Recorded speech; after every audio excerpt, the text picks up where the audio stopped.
કેબિનેટની બેઠકને લઈને અત્યાર સુધીના મોટા સમાચાર મળી રહ્યા છે। દર બુધવારે કેબિનેટની બેઠક મળતી હોય છે અને તેમાં અગત્યના મુદ્દાઓને લઈને ચર્ચા કરવામાં આવતી હોય છે। ત્યારે કેન્દ્રીય કેબિનેટની બેઠકમાં અત્યારના મોટા સમાચાર મળી રહ્યા છે। કેન્દ્રીય કેબિનેટની બેઠકમાં અત્યાર સુધીના મોટા સમાચાર મળી રહ્યા છે। એક દેશ એક ચૂંટણીનો કેબિનેટમાં પ્રસ્તાવ મૂકવામાં આવ્યો છે। કેબિનેટ બેઠકમાં એક દેશ એક ચૂંટણી ઉપર ચર્ચા। રામનાથ કોવિંદ કમિટીએ સૂચવેલા મુદ્દાઓ પર ચર્ચા। થોડા સમયમાં કેન્દ્રીય કેબિનેટની પત્રકાર પરિષદ। શિયાળુ સત્ર દરમિયાન સરકાર લાવી શકે છે બિલ। કેન્દ્રીય કેબિનેટની બેઠકથી અત્યારના મોટા સમાચાર। એક દેશ એક ચૂંટણીનો કેબિનેટમાં રખાયો પ્રસ્તાવ। કેબિનેટની બેઠકમાં એક દેશ એક ચૂંટણી ઉપર ચર્ચા। રામનાથ કોવિંદ કમિટીએ સૂચવેલા મુદ્દાઓ પર ચર્ચા થઈ રહી છે અને થોડા જ સમયમાં કેન્દ્રીય કેબિનેટ પત્રકાર પરિષદ મળશે। શિયાળુ સત્ર દરમિયાન સરકાર આ બિલ લાવી શકે છે। એક દેશ એક ચૂંટણી જેના અંગે કેબિનેટમાં પ્રસ્તાવ રાખવામાં આવ્યો છે, જેના ઉપર ચર્ચા પણ થઈ। રામનાથ કોવિંદ કમિટીએ સૂચવેલા મુદ્દાઓ પર ચર્ચા કરવામાં આવી અને થોડા જ સમયમાં કેન્દ્રીય કેબિનેટની પત્રકાર પરિષદ યોજાશે। શિયાળુ સત્ર દરમિયાન સરકાર આ બિલ લાવી શકે છે, જેમાં એક દેશ એક ચૂંટણીનો કેબિનેટમાં પ્રસ્તાવ રાખવામાં આવ્યો હતો। આ અંગે બિલ પાસ થઈ શકે છે। શિયાળુ સત્ર દરમિયાન ઘણા બધા મુદ્દાઓને તેમાં આવરી લેવામાં આવ્યા હતા। એક દેશ એક ચૂંટણીના પ્રસ્તાવને કેન્દ્રીય કેબિનેટે મંજૂરી આપી દીધી છે। કેન્દ્રીય કેબિનેટની બેઠકમાં પ્રસ્તાવને મંજૂરી। શિયાળુ સત્ર દરમિયાન સરકાર આ બિલ લાવી શકે છે। એક દેશ એક ચૂંટણી આ પ્રસ્તાવ જે મૂકવામાં આવ્યો હતો કેબિનેટમાં, આ બેઠકમાં ચૂંટણીના આ પ્રસ્તાવ પર ચર્ચા થઈ અને કેબિનેટની મંજૂરી મળી ચૂકી છે। કેન્દ્રીય કેબિનેટની બેઠકમાં આ પ્રસ્તાવને મંજૂરી મળી ગઈ છે। શિયાળુ સત્ર દરમિયાન હવે સરકાર આ અંગે બિલ લાવી શકે છે। થોડા જ સમયમાં કેન્દ્રીય કેબિનેટ પત્રકાર પરિષદ કરશે। રામનાથ કોવિંદ કમિટીએ સૂચવેલા મુદ્દાઓ પર ચર્ચા થઈ અને આ ચર્ચામાં એક દેશ એક ચૂંટણીના પ્રસ્તાવને કેન્દ્રીય કેબિનેટે મંજૂરી આપી દીધી છે। ખાસ જ્યારે એક દેશ એક ચૂંટણી અંગે ચર્ચા કરવામાં આવી, તેમાં ચૂંટણીના ખર્ચથી લઈને તમામ મુદ્દાઓને પણ આવરી લેવામાં આવ્યા અને તમામ મુદ્દાઓને આવરી લીધા બાદ ચર્ચા વિચારણા કર્યા બાદ આ પ્રસ્તાવને કેન્દ્રીય કેબિનેટે મંજૂર કરી દીધો છે। એક દેશ એક ચૂંટણીની વાતો ઘણા સમયથી ચાલી રહી હતી, ચર્ચાઓ કરવામાં આવી, વિચારણા કરવામાં આવી અને અંતે હવે આ પ્રસ્તાવને કેન્દ્રીય કેબિનેટે મંજૂરી આપી દીધી છે। કેન્દ્રીય કેબિનેટની જે બેઠક મળી હતી એમાં ચર્ચા બાદ આ પ્રસ્તાવને મંજૂરી આપવામાં આવી અને શિયાળુ સત્ર દરમિયાન સરકાર આ અંગે બિલ પારિત કરશે, પસાર કરશે। રામનાથ કોવિંદ કમિટીએ સૂચવેલા મુદ્દાઓ પર ચર્ચા કરવામાં આવી અને થોડા જ સમયમાં કેન્દ્રીય કેબિનેટની પત્રકાર પરિષદ યોજાશે, જેમાં સત્તાવાર રીતે જાણકારી આપવામાં આવશે। એક દેશ એક ચૂંટણી જેના મુદ્દાને લઈને ચર્ચા કરવામાં આવી, પ્રસ્તાવ પર મંજૂરી આપવામાં આવી છે અને થોડી જ વારમાં પત્રકાર પરિષદ યોજવામાં આવશે। એ પત્રકાર પરિષદમાં બાબતને લઈને ખુલાસો કરવામાં આવશે। લોકસભા અને રાજ્યસભાની વિધાનસભાની ચૂંટણીઓ એક સાથે યોજવાનો આ કોન્સેપ્ટ છે, જેને નામ આપવામાં આવ્યું છે એક દેશ એક ચૂંટણી। સૂત્રો મુજબ નેશનલ ડેમોક્રેટિક એલાયન્સ એટલે કે એનડીએના તમામ રાજકીય પક્ષો અને ખાસ કરીને નરેન્દ્ર સરકારમાં તેના સાથી પક્ષો બિલને સમર્થન આપી રહ્યા છે। ભાજપના નેતા જયરાજસિંહ પરમાર આપણી સાથે આ અંગે વાત કરવા જોડાઈ ચૂક્યા છે। જયરાજસિંહ, આપનું શું કહેવું છે આ બિલને લઈને? લાગે છે સંપર્ક કપાઈ ચૂક્યો છે। તો કેન્દ્રની મોદી સરકાર વર્તમાન કાર્યકાળ દરમિયાન એક દેશ એક ચૂંટણી પર બિલ લાવશે। શિયાળુ સત્રમાં બિલ લાવવામાં આવશે। એનડીએ સરકારના ત્રીજા કાર્યકાળના 100 દિવસ પૂરા થવા પર આ મોટી માહિતી સામે આવી। આ વિશે વધુ વાત કરવા આપણી સાથે જોડાઈ ચૂક્યા છે કોંગ્રેસના નેતા મનીષ દોશી। મનીષજી, આપનું શું કહેવું છે આ બિલને લઈને? સારું કહેવાય તમે આ કેબિનેટનો નિર્ણય કીધો। હમણાં મને કોઈ બીજા માધ્યમથી ફોન આવ્યો, એમને કીધું ઐતિહાસિક। મોદી સરકારના ઐતિહાસિક નિર્ણયો કેવા?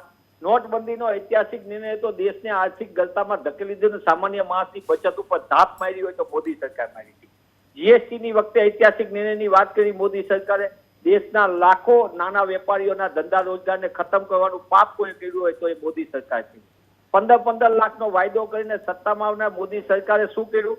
દેશના લોકોને તો એકેના ખાતામાં ન આવ્યા, પણ જેના ખાતામાં સામાન્ય માણસમાં થોડી બચત હતી મહેનતથી, એની ઉપર પણ જો તરાપ મારી હોય તો મોદી સરકાર મારી। વન નેશન વન ઇલેક્શનની વાત કરનાર કેન્દ્રીય કેબિનેટે પાસ કર્યું, પણ આ એક પ્રકારનું તિક્રમ છે. એટલા માટે આને તિક્રમ કહીશ નાટક. અત્યારે દેશ સામે સૌથી મોટો પડકાર મોદી સરકાર સામે છે દેશની આર્થિક સુરક્ષા અને બાહ્ય સુરક્ષા. દેશની સામે મોટો પડકાર છે બેરોજગારીની સમસ્યા. દેશની સામે મોટો પડકાર છે મોંઘવારી, જે મોદી સરકારની ભેટ છે. સૌથી મોંઘી સરકાર મોદી સરકાર છે. એવા સંજોગોમાં સામાન્ય માણસને જીવન જીવવું મુશ્કેલ છે. આજ મોદી સરકારે કાળા કાયદા લાવી હતી ખેડૂત ખેતીને, હિન્દુસ્તાનને બરબાદ કરો. ત્યારે વન નેશન વન ઇલેક્શનની વાત કરનાર મોદી સરકારને હું પૂછવા માંગુ છું, તમે ઘર આંગણે લાંબા સમયથી ગુજરાતમાં 7,000 પંચાયતને મનીષભાઈ, આપ જોડાયેલા રહો. આપણી સાથે ભાજપના નેતા જયરાજસિંહ પરમાર પણ જોડાયેલા છે. જયરાજસિંહ, મનીષજીનું ચોખ્ખું કહેવું છે કે આ એક પ્રકારના તિકડમ છે, લોકોને ગુમરાહ કરવાની વાત છે. તમે શું કહેશો? આ એક કોંગ્રેસ છે, આ એક મારા પરમ મિત્ર મનીષભાઈ છે, જે એવું કહેતા હતા 370 તિકડમ છે. આજ મનીષભાઈ એવું કહેતા હતા રામ મંદિર તિકડમ છે. એટલે વિપક્ષની ભૂમિકામાં એમની ફરજ છે અને બોલ્યા કરે, પણ અમે એ દિશામાં વિચારતા જ નથી. બહુ સ્પષ્ટ રીતે આદરણીય મોદી સાહેબ જેટલા કાર્યક્રમો ચૂંટણી ઢંઢેરામાં કે મેનિફેસ્ટોમાં વચન આપેલા છે અને દેશની સુધારામાં જે વિઘ્નો આવે, તમે કહો આ એટ લોકો છે પેલા મસ્કરી કરે, આ એટ લોકો છે પેલા હશે, આ એટ લોકો છે પછી વિરોધ કરશે. મનીષભાઈ, તમારા મતે આ બિલની નેગેટિવ અસર થશે ખરા? બહુ સ્પષ્ટ કહું, કાયદાની અંદર, બંધારણની અંદર આર્ટિકલ 83 ની અંદર 5 વર્ષનો જે સમયગાળો આપેલો છે એ સમયગાળામાં ફેરફાર કરવાની સત્તા લોકસભા અને વિધાનસભાની છે. આર્ટિકલ 82/3 માં 1 વર્ષ લંબાઈ શકાય. આ બધી જોગવાઈઓનો અભ્યાસ કર્યા પછી મનીષભાઈ, તમારા મતે આ બિલની કોઈ નેગેટિવ અસર થશે જે રીતે પોઝિટિવ પાસા જયરાજસિંહ બતાવી રહ્યા છે?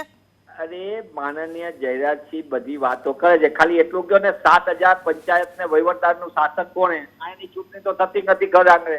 આખા દેશની અંદર અરાજક ને અવ્યવસ્થાની પરિસ્થિતિ કરવાની, મૂળભૂત સમસ્યાથી ધ્યાન ભટકાવવા માટે આવા નાટક કરનારા લોકોએ એટલું જવાબ આપવાનો છે કે દેશના સામાન્ય માણસને રાહત ક્યારે આપવામાં આવશે. 35 લાખ કરોડ રૂપિયા દેશની જનતા આગળથી પેટ્રોલ ડીઝલમાં લૂંટ ચલાવી, એનો હિસાબ ક્યારે આપવામાં આવશે? દેશના સામાન્ય યુવાનને દર વર્ષે 2 કરોડ રોજગારનો વાયદો ક્યારે લોકોને રોજગાર આપશે? એ વાત નથી કરવી, મૂળભૂત સમસ્યાને વાત નહીં કરવાની. હા જયરાજભાઈ, બોલો. હા બોલો. ક્રમબાજીમાંથી દેશ જાણી પણ એમને બંધ કરાવો તો બોલો. મારી સામે ક્રોસ થશે. અવ્યવસ્થાને અધ્યક્ષ ઉભી થઈ એમને જવાબ આપવાનો છે. દેશના સામાન્ય માણસને કેવી રીતે તમે સરળ જિંદગી આપશો, એને મુશ્કેલી ક્યારે દૂર કરશો, એ વાત કરો. બીજી બધી વાતો બંધ કરો અને મૂળભૂત જે મોંઘવારી ભેટ આપી છે એમાંથી રાહત આપો. ધંધા રોજગાર ખલાસ કર્યા, એમાંથી નાના વેપારીને પાછા લાવો. દેશના યુવાનને રોજગારનો વાયદો કર્યો. જયરાજસિંહ, ટૂંકમાં મનીષભાઈનું કેવું એવું છે કે લોકોને જે સૌથી વધારે સ્પર્શતા મુદ્દાઓ છે એના પર વધારે ધ્યાન આપવાની જરૂર છે, નહીં કે આ બધા એક બધા મુદ્દાઓ પર ધ્યાન અપાય જ છે. બધા મુદ્દા એક મુદ્દા ઉપર ધ્યાન અપાય જ છે. પણ કોંગ્રેસની આ ઘસાઈ ગયેલી કેસેટ છે. આ મનીષભાઈ બોલે છે, હું 2000 સાલથી મનીષભાઈના મોઢે આના આ જ મુદ્દા સાંભળતો આવ્યો છું. હજુ એકે મુદ્દો નવો આવ્યો નથી ને એકે મુદ્દો બદલાયો નથી. સવાલ એ નથી, સવાલ ડાર્વિનના નિયમ પ્રમાણે સમયની સાથે ચાલવું પડે અને સમયની સાથે દુનિયાના તમામ દેશોની અંદર ધીમે ધીમે જે રિફોર્મ્સ આવી રહ્યા છે એ રિફોર્મ્સ અંદર આ પણ આવશે જ. અને બહુ સ્પષ્ટતા સાથે બંધારણીય જોગવાઈઓ સાથે વન નેશન વન ઇલેક્શનની દિશામાં આગળ વધો. આ એ જ લોકો છે જે હંમેશા દરેક મુદ્દા ઉપર જુદી જુદી વાતો કરતા હતા, પણ એમનું વિપક્ષની ભૂમિકા છે એ એમને મુબારક છે. અને બીજું સ્પષ્ટ કહું કે ફેડરલ સ્ટ્રક્ચરની અંદર જેટલા બંધારણીય જોગવાઈ કરવાની છે એ બધી જ કાયદાકીય સુસંગતતા જોવાઈ ચૂકી છે અને એ દિશામાં આગળ વધવાનું છે. એટલે વિપક્ષના મનીષભાઈને તો હજુ એના દિશા વધવા. તમે આજે આરટીઓ તમે જાઓ તો એક વ્યક્તિ પાસે 2 ગાડી છે. તમે એક ક્ષેત્રમાં તમને ક્યાંય તમે થિયેટરમાં જાઓ તો ભીડ જોવા મળે, તમને શોપિંગમાં જાઓ તો ભીડ જોવા મળે, તમને મોલમાં જાઓ તો ભીડ જોવા મળે. મોંઘવારી એ શાશ્વત છે, કારણ કે આખી દુનિયાની અંદર તમારું જીવન ધોરણ એટલે જે સ્ટાન્ડર્ડ ઓફ લિવિંગ છે એ હાઈ થયું છે. આપણી ખરીદ શક્તિ વધી છે. ખરીદ શક્તિ વધી હોય એટલે સ્વાભાવિક છે કે વસ્તુની કિંમત વધે. પણ કોંગ્રેસ તો હજુ 500 કરોડનું પિક્ચર રાજેશ ખન્નાને લઈને ઉતારે એવી રીતે છેક બાબા આદમના સમયમાં જીવી રહી છે, તાત્યા ટોપેના સમયમાં. એટલે એમને એ મુબારક છે એમની વિચારધારા. પણ ભારતીય જનતા પાર્ટીએ બહુ સ્પષ્ટ નિર્ણય મોદી સાહેબે કરેલો છે કે દુનિયાની સાથે તાલ મિલાવવા માટે જે સુસંગત હોય, સુધારા હોય એ બધા કરવાના જ. વિપક્ષને જે કહેવું કે એટલે વન નેશન વન ઇલેક્શન ફરીથી પણ આવીને જ રહેશે. લખી રાખજો જી. તમે. અને મનીષભાઈએ ટેટુ ચિતરાવી દે. એ તો હવે એમની મરજી છે, આપણે એમને કોઈ દબાણ ના કરી શકીએ. જયરાજભાઈ, આપણે આપણી વિચારસરણી અને વિચાર શક્તિ અને વિચારો મૂકી શકીએ, તર્ક મૂકી શકીએ, લોજિક મૂકી શકીએ. આભાર આપનો મારી સાથે વાત કરવા બદલ. તો હવે એક દેશ એક ચૂંટણીને લઈને બિલ આવી શકે છે, પ્રસ્તાવ પાસ થઈ ચૂક્યો છે. અનેક ચર્ચાઓ કરવામાં આવી. ચર્ચા વિચારણાના અંતે એક દેશ એક ચૂંટણીના પ્રસ્તાવને કેન્દ્રીય કેબિનેટની મંજૂરી મળી ગઈ છે. જો કે કેટલાક પક્ષો છે જે તેના સમર્થનમાં છે, તો કેટલાક પક્ષો છે તે તેના વિરોધમાં છે. એનડીએ સરકારના ત્રીજા કાર્યકાળના 100 દિવસ પૂરા થવા પર આ મોટી માહિતી. પ્રધાનમંત્રી નરેન્દ્ર મોદીએ લોકસભાની ચૂંટણી દરમિયાન વારંવાર કહ્યું હતું કે તેના ત્રીજા કાર્યકાળમાં કેટલાક મોટા નિર્ણયો લેવામાં આવશે અને એક દેશ એક ચૂંટણી ભારતીય જનતા પાર્ટીની આગેવાની હેઠળની એનડીએ સરકારના વર્તમાન કાર્યકાળ દરમિયાન જ લાગુ કરવામાં આવશે અને બિલને તમામ પક્ષોનું સમર્થન મળશે એવો વિશ્વાસ પણ એનડીએ વ્યક્ત કર્યો હતો. ભાજપે ચૂંટણી ઢંઢેરામાં પણ આ બાબતનો ઉલ્લેખ કર્યો હતો. વચન આપ્યું હતું કે એક દેશ એક ચૂંટણી થશે. એનડીએના 2014થી 24ના પ્રથમ 2 કાર્યકાળમાં એકલા ભાજપને પૂર્ણ બહુમતી મળી હતી. જો કે આ વખતે ભાજપને ત્રીજી ટર્મમાં 240 બેઠકો મળી હતી, જે બહુમતીના આંકડા કરતાં ઓછી હતી. આના ઉપર મોદી સરકાર 3માં એનડીએના ઘટકોનું વર્ચસ્વ વધ્યું. ભાજપે તેના ચૂંટણી ઢંઢેરામાં એક દેશ એક ચૂંટણી લાવવાનું વચન આપ્યું હતું. આ બાબતને લઈને પ્રસ્તાવ પણ પાસ કરી દેવામાં આવ્યો, ચર્ચા પણ કરી દેવામાં આવી. જો કે અનેક પક્ષો આની વિરુદ્ધમાં પણ છે, તો કેટલાક પક્ષો તેના સમર્થનમાં છે. રાજકીય પક્ષોના મત આ મામલે અલગ અલગ છે. ગત વર્ષે જ્યારે કાયદા પંચે આ મુદ્દે રાજકીય પાર્ટીઓને સલાહ માંગી હતી, ત્યારે સમાજવાદી પાર્ટી, તેલંગાણા રાષ્ટ્ર સમિતિ, શિરોમણી અકાલી દળ, આ જે પક્ષો છે એમણે એક દેશ એક ચૂંટણીના વિચારને સમર્થન કર્યું હતું. જ્યારે કે ડીએમકે, તૃણમૂલ કોંગ્રેસ, સીપીઆઈ, એઆઈયુડીએફ અને ગોવા ફોરવર્ડ પાર્ટીએ આ વિચારનો વિરોધ કર્યો હતો. આ વિશે વધુ વાત કરવા વરિષ્ઠ પત્રકાર દીપલ ત્રિવેદી આપણી સાથે જોડાઈ ચૂક્યા છે. દીપલજી, જો આ બિલ પાસ થાય છે, એક દેશ એક ચૂંટણી, તો એ દેશ માટે કેવું રહેશે, લોકતંત્ર માટે કેવું રહેશે? આપનો શું મત બિલને લઈને? Thank you.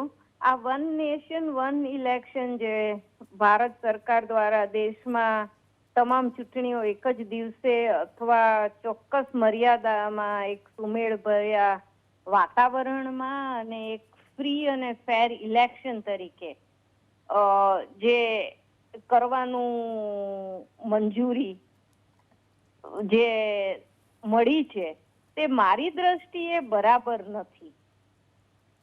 આ શું કામ બરાબર નથી? કારણ કે આપણે જોઈએ તો સ્વતંત્રતા પછી ઘણીવાર સામાન્ય ચૂંટણીઓ અને રાજ્યની વિધાનસભાની ચૂંટણીઓ એક સાથે યોજાઈ હતી. આપણને સ્વતંત્રતા 1947માં મળી અને 1967 સુધી, એટલે કે 20 વર્ષ સુધી આ પ્રથા ચાલુ રહી હતી અને આના કારણે ઘણીવાર ઘણા બધા પ્રોબ્લેમ થયા હતા. જો આના ફેવરની વાત કરીએ તો એ છે કે જાહેર નાણાંનો બગાડ ડેફિનેટલી ઘટી શકે આ વન નેશન વન ઇલેક્શનના કારણે. અને જે વિકાસના કાર્યો હોય એ સરળ, એનો પ્રવાહ હોય એ સુનિશ્ચિત થઈ શકે, કે પોલિટિકલ સ્ટેબિલિટી થઈ શકે. પણ આ જે વાત જે કાયદાકીય જોગવાઈઓ આપણે જોઈએ તો એક લોકશાહીમાં જ્યારે ભારત છે એક બહુ યુનિટી ઇન ડાયવર્સિટી, એટલે વિવિધતામાં એકતા વાળો દેશ છે. બધા રાજ્યોમાં, એ આપણે કાશ્મીર થી લઈને કન્યાકુમારી જોઈએ તો બધે વેધર થી લઈને ઇકોનોમી એમાં બહુ ફરક છે. ભારતના બહુવિધ પ્રાદેશિક જે પક્ષો છે, બધા પ્રાદેશિક પક્ષો માટે આ હાનિકારક રહેશે. કારણ કે જે નાના પ્રાદેશિક પાર્ટીઓ છે તે કોઈ નેશનલ પાર્ટી હોય, એ પછી ભાજપ હોય કે કોંગ્રેસ હોય, એની સામે લડત ના જ આપી શકે, કારણ કે બહુપક્ષીય લોકશાહીમાં આખું દેશને એક કરવા માટે આ એક પ્રેસિડેન્શિયલ ઇલેક્શન, એટલે જે રાષ્ટ્રપતિ સ્વરૂપ ટાઈપનું ઇલેક્શન હોય, પ્રેસિડેન્શિયલ ડેમોક્રેસી હોય તેમાં થઈ શકે, પણ આપણા દેશમાં પાર્લામેન્ટરી ડેમોક્રેસીની સિસ્ટમ છે એટલે આ પોસિબલ નથી. અને આ પગલાથી સરકારની જનતા પ્રત્યેની જવાબદારી પણ ઓછી થઈ શકે, કારણ કે દરેક રાજ્ય છે એક આપણા કોન્સ્ટિટ્યુશન પ્રમાણે એક ફેડરલ સ્ટેટ છે. એટલે વન નેશન વન ઇલેક્શન નો જે માહોલ છે તે અત્યારની પરિસ્થિતિ જોતા ભાજપ સિવાય કોઈ પણ રાષ્ટ્રીય પક્ષને આનો ફાયદો થાય એવું મને નથી દેખાતું. જી દીપલજી, આભાર આપનો અમારી સાથે વાત કરવા બદલ. તો જે વન નેશન વન ચૂંટણી કમિટી જેના માટેની પ્રથમ બેઠક 23મી સપ્ટેમ્બર 2023ના રોજ 8 થી 6 મહિના પહેલા દિલ્હીમાં જોધપુર ઓફિસર્સ હોસ્ટેલમાં 1 વર્ષ પહેલા યોજાઈ હતી. ગયા વર્ષે 2 સપ્ટેમ્બરના રોજ પૂર્વ રાષ્ટ્રપતિ કોવિંદના નેતૃત્વમાં 8 સભ્યોની સમિતિની રચના થઈ હતી, જેમાં પૂર્વ રાષ્ટ્રપતિ રામનાથ કોવિંદ, ગૃહમંત્રી અમિત શાહ, પૂર્વ સાંસદ ગુલામ નબી આઝાદ સહિતના 8 સભ્યો હતા. કેન્દ્રીય કાયદા મંત્રી અર્જુન રામ મેઘવાલને સમિતિના વિશેષ સભ્ય બનાવવામાં આવ્યા. એક દેશ એક ચૂંટણી લાગુ કરવા માટે અનેક રાજ્યોની વિધાનસભાઓનો કાર્યકાળ ઘટાડવામાં આવશે અને જે રાજ્યોમાં ચૂંટણી હોય તેનો કાર્યકાળ લંબાવવામાં આવશે. આ ઉપરાંત અનેક એવા મુદ્દાઓ છે જેને લઈને ચર્ચા કરવામાં આવી છે. તો સાથે સાથે અનેક રાજકીય પક્ષોનું એવું પણ કહેવું છે કે જો આ નિર્ણય, આ બિલ લાગુ કરવામાં આવે છે તો રાજકીય પક્ષોને, નાના રાજકીય પક્ષોને નુકસાન પણ થઈ શકે છે. તો સાથે જ વરિષ્ઠ પત્રકારોના મતે નાણાંનો ચોક્કસથી બચત થશે, નાણાંની બચત થશે, પરંતુ તેનાથી લોકતંત્ર ઉપર અથવા તો લોકોનો જે અધિકાર છે એના ઉપર થોડે ઘણે અંશે તરાપ આવી શકે છે. એક દેશ એક ચૂંટણીનો અર્થ એ છે કે 5 વર્ષ પછી જ ચૂંટણીઓ થશે, એ પહેલા ના થઈ શકે. વિશ્લેષકોના મતે જો કોઈ પાર્ટીનો બહુમત વિધાનસભામાં કોઈ કારણસર ખતમ થઈ જાય તો આજે સિસ્ટમ એવી છે કે ત્યાં ચૂંટણીઓ થઈ શકે 5 વર્ષ પહેલા પણ, પરંતુ જો આ સિસ્ટમ, આ બિલ લાગુ થાય તો પછી એ રીતે 5 વર્ષ પહેલા ચૂંટણી થઈ શકે નહીં. હાલમાં આપણી સાથે કોંગ્રેસ નેતા પ્રગતિ આહિર જોડાઈ ચૂક્યા છે. પ્રગતિજી, આપ આ બિલને કઈ રીતે જુઓ છો? જો બિલ પાસ થાય છે તો પ્રસ્તાવ પાસ થઈ ચૂક્યો છે, એક દેશ એક ચૂંટણી. પ્રગતિ. નમસ્તે જી. એક ભારત દેશના નાગરિકો મને જી પ્રગતિજી, દેશના હિતમાં ફેસલાઓ થવા જોઈએ. તમે અત્યારે જુઓ તો જે લાસ્ટ ટાઈમનું ઇલેક્શન આપણે 2024નું જોયું કે જેમાં ભારતીય જનતા પાર્ટીને ક્લીન નથી મળી અને અત્યારે ટેકાની સરકાર છે. બરાબર. હવે એમાંથી કદાચ અત્યારે નીતિશ કુમારજી અને ચંદ્રબાબુ નાયડુ હટી જાય તો શું 4.5 વર્ષ સુધી આ દેશ છે એ રાષ્ટ્રપતિ શાસનમાં રહેશે? એટલા માટે થઈ અને જે નિર્ણયો કરવા હોય એ ભારતીય જનતા પાર્ટીએ માત્ર પોતાનું અસ્તિત્વ બચાવી રાખવા માટેના નિર્ણયો ના કરવા જોઈએ. એમણે દેશની જનતાનું હિત શેમાં છે એ જોઈ નિર્ણયો કરવા જોઈએ.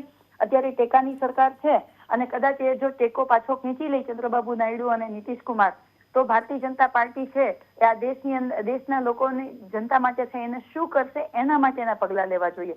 એવું ના ડરવું જોઈએ કે અમારા હાથમાંથી સત્તા જતી રહેશે. તો આ દેશને ભ્રષ્ટાચાર મુક્ત કરવાની જરૂર છે, આ દેશમાં રોજગારીની જરૂર છે, આ દેશને જાતિ જનગણનાની જરૂર છે, આ દેશમાં કિસાનોના ન્યાયની જરૂર છે, આ દેશની અંદર નારી ન્યાયની જરૂરી છે. તો એ ન્યાય ક્યારે આપી શકશે ને કેવી રીતે આપી શકશે એના માટે સરકારે સમર્થન કરવું જોઈએ. જી પ્રગતિજી, આભાર આપનો અમારી સાથે વાત કરવા બદલ. તો એક રાષ્ટ્ર એક ચૂંટણીની શક્યતા તપાસવા રચવામાં આવેલી ઉચ્ચ સ્તરીય પેનલે ભારતમાં હિસ્સેદારો અને નિષ્ણાંતો સાથે ચર્ચા કરવા ઉપરાંત જર્મની, સ્વીડન, બેલ્જિયમ, દક્ષિણ આફ્રિકા જેવા 7 દેશોમાં ચૂંટણી પ્રક્રિયાનો આ પહેલા અભ્યાસ કર્યો અને બાદમાં વર્ષ 1983માં ચૂંટણી પંચે, 1999માં કાયદા પંચે અને વર્ષ 2017માં નીતિ આયોગે એક રાષ્ટ્ર એક ચૂંટણીની ભલામણ કરી. આ અહેવાલોમાં દેશના શરૂઆતમાં એક સાથે થતી ચૂંટણીનો ઉલ્લેખ કરાયો હતો. જે રીતે રાજકીય વિશ્લેષકે કહ્યું એ પ્રમાણે વર્ષ 1947 જ્યારે દેશ આઝાદ થયો ત્યારથી 20 વર્ષો સુધી દેશમાં એ જ રીતે થયું. શરૂઆતમાં એક દેશ એક ચૂંટણી, એક રાષ્ટ્ર એક ચૂંટણી આ પદ્ધતિથી ચૂંટણી થતી હતી. પૂર્વ રાષ્ટ્રપતિ રામનાથ કોવિંદના અધ્યક્ષપદે રચાયેલી પેનલે દેશમાં એક રાષ્ટ્ર એક ચૂંટણીની કલ્પનાને સાર્થક ઠેરવવા માટે દુનિયાના અન્ય દેશોની ચૂંટણી પ્રક્રિયાનો પણ અભ્યાસ કર્યો હતો અને અંતે કેબિનેટમાં આ પ્રસ્તાવ પાસ કરાયો. એક દેશ એક ચૂંટણી પર કોંગ્રેસના રાષ્ટ્રીય અધ્યક્ષનું નિવેદન. રાષ્ટ્રીય અધ્યક્ષ ખડગેનું કહેવું છે કે આ પ્રેક્ટિકલ નથી, નહીં ચાલે. મુદ્દાઓને ડાયવર્ટ કરવા માટે સરકારની નીતિ છે.